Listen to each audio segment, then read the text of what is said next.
इस हदीस का सरल अर्थ और उदाहरण। हदीस का अर्थ। यह हदीस हमें बताती है कि एक समझदार इंसान वो है जो अपने बुरे कामों पर पछताता है और अच्छे काम करने की कोशिश करता है, खासकर मौत के बाद के जीवन के लिए। वहीं एक नासमझ इंसान वो है जो अपनी बुरी इच्छाओं के पीछे भागता रहता है और भगवान से हमेशा माफी की उम्मीद रखता है। उदाहरण।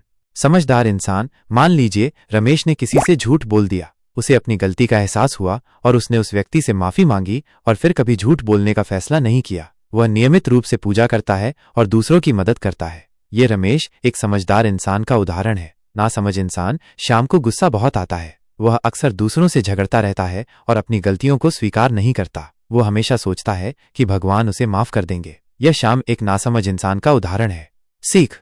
इस हदीस से हमें यह सीख मिलती है कि हमें अपने बुरे कामों से पछताना चाहिए और अच्छे काम करने की कोशिश करनी चाहिए। हमें हमेशा भगवान को याद रखना चाहिए और उनकी राह पर चलना चाहिए।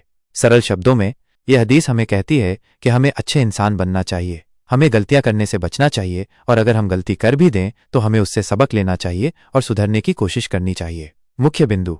समझदार इंसान अपने बुरे कामों पर पछताता है और अच्छे काम करता है। नासमझ इंसान अपनी बुरी इच्छाओं के पीछे भागता है। हमें समझदार बनने की कोशिश करनी चाहिए। अन्य बातें।